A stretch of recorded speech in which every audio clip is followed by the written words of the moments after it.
muwogo Yesu lwadda yakikola asookiza abafu fenno buli oguyita twekulisa tugamba nti twagalize mupya nase abange mukuno mweyagalize mweka olwewange se mu lukongona mwekubire eddoga ennoga nga muziyite enva mumalemu kumbye n'abagabo. Nga bwe tumalako omwaka 2024 bingi bye tutagenda kwerabirako, ebimu nga bya buwanguzi kyokka ng'ate ebimu bya nnaku, anti tufiiriddwa abantu ab'omugaso nga Tamale emirundi, Father Grimes, omutwe omukulu mu ssomero ly'e Namasagali, abantu abaafiira ekiteezi n'abalala bangi. Wabula ne mu nsiike ey'akadongo kamu bingi ebibadde mu mwaka guno. Nga bulijjo twagutandika ne Sam Mathias Mulumba wa Lukagga ng'afulumya ebyali mu mwaka gwa 2023. Omwaka gwa 2023 gutumye mwaka kijambia. Mu mwezi ogwokubiri omuyimbi Baby Deo Mbaziira yafiira mu kabenje.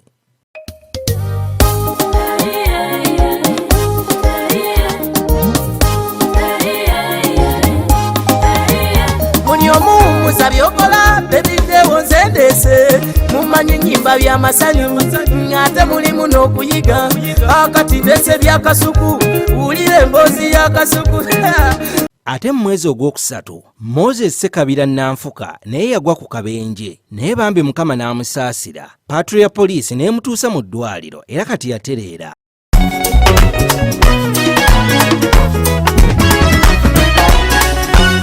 Mulimu lyawe twalirana emmenge tezalirana kaaka akayimba kamwe Mukama we yali antuma saakimanya ndifuna lumbe nze mu kitone kyange kino nange saabongoota nate okujemerera ntonda mujemera olwongoyingewa konze kanneekole Sekabira omunaku analimpa ne bakyula nga bagiyombera n'omulimu okugukola tototyanga be bakugeya bujja kutyanga banjalangalo n'amatu zibikira nze emyaka gye mmaze ku nsi kuno teri mulungi ani ndandise. Ate ye Muzeeyi Amiri Sengendo essimu yamuleetera ebizibu okukakkana n'asibira ku kitebe ky'abambega embuya anti gye baali baagigula wandiba aliwo abaagikozesa okuzza emisango. Mulembere nga nzirayo mu nnindo olulala abange mweraba nzirayo gye nazaaliwe Ssemuto omanyi nze byennyumya makula sibipangapanga abange mweraba yessaawa nzirayo ewaffe naye ekikulu kye mutannampa ye transpoti abange mweraba yessaawa nzirayo ewaffe naye ekikulu kye mutannampa ye transpoti. Mu mwezi ogwokuna omuyimbi Fred Kyakulaga yafa oluvannyuma lw'okulwalira ebbanga ddene.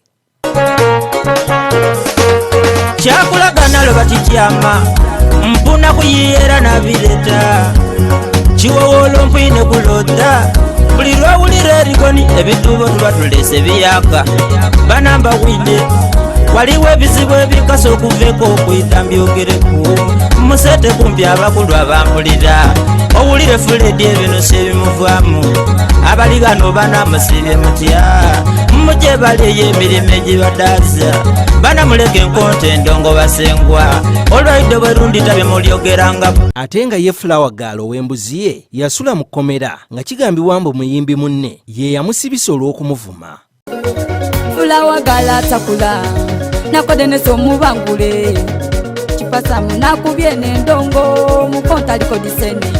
Manager Buladi Webali, Manager Alex Yaliwa, Dr. Usaini Donsive, Ngaswamba Mukaneiba.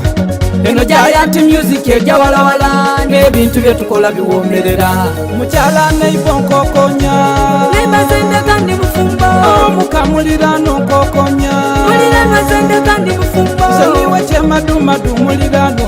Mulira nwazende kandi mufumba. Soniwe kyemadumadu mulirano. Neiba zende kandi mufumba. Neiba tuve kujja tukola okwisanya. Ekyo neiba tika n'oli kulimba. Neiba tuve kujja tukola okwisanya. Mulira nwatika n'oli kulimba. Mulida wese sasesawo obuseko. Nga wese sasesawo obuseko. Mulida wekolakolawo obuntu. Mu mwezi ogwokutaano ng'era enkola bw'ebadde buli mwaka waaliyo ekivvulu eky'okujjukira omugenzi Prince Paulo Job Kafeero. mwebala okwagala abaana ba Kafeero, mwebala okwagala endongo ya Kafeero.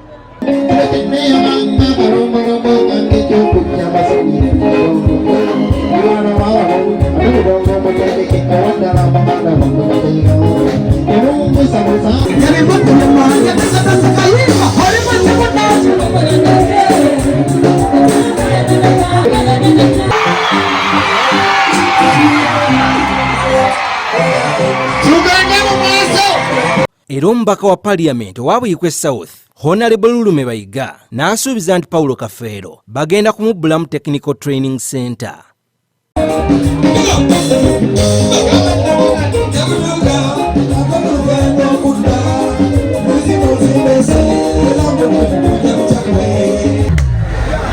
Abafamile ya Kafeero kintu bamumanya. Yes sebo. Twakoze proposal okusobola okufuna Technical Training Center. Yes sebo. Yagenda kubbulwamu Paulo Kafeero. Mu mwezi ogw'omusanvu Baba Media Group twalina ekituudandi munda era abayimbi ab'enjawulo nga kuliko n'abaakadongo kamu baayimba ne bakyamula abantu. Era mu mwezi ogwo gwennyini abayimbi baakola ekivvulu okujjukira muyimbi munnaabwe Robert Lubyayi eyafa mu 2021. Robert Nalaira ku kyemizikiti lityama ndidagikona atanenda kimudugunde eno n'embago yange aneesimba mwomala biseera byo bantu mbeewuunya obutamana ntegeka da Katonda.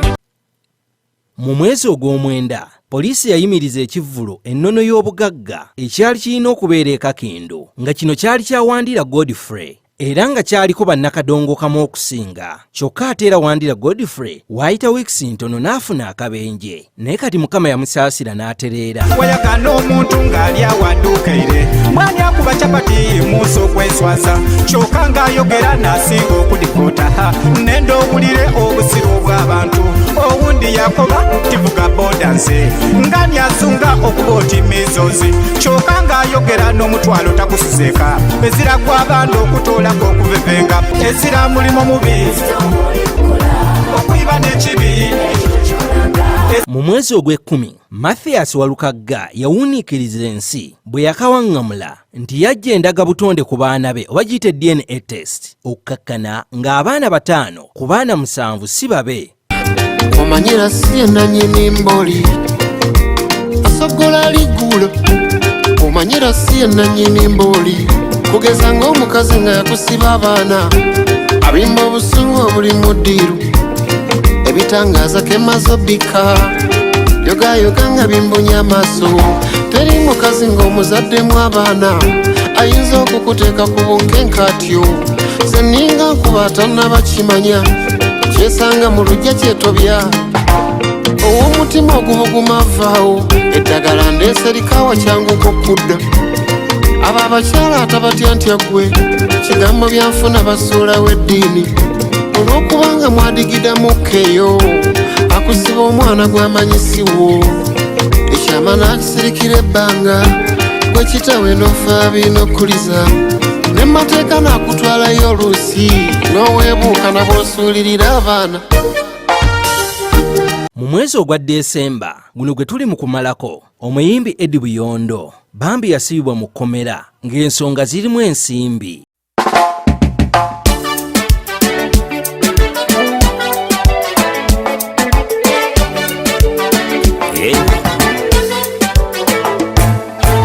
nga bulijja amannya nze Eddie Buyondo kamba kuba endongo muve mu kunyuma bwe mba nayimba simala galeeta mulinjula nfudde ndikali kakubaalo nabaddeko ewange mu kazigo kange nampujjaddemu nga bw'omanyi okukoowa ne mpulira eddoboozi okuva ewamutonzi nga limpita nti Buyondo sisimuka. Fred Sebatta yabadde n'ekivvulu eky'okujaguza nga bw'asussizza emyaka 40 ng'ali mu nsiike ey'okuyimba era kino kyabadde ku Serena Hotel.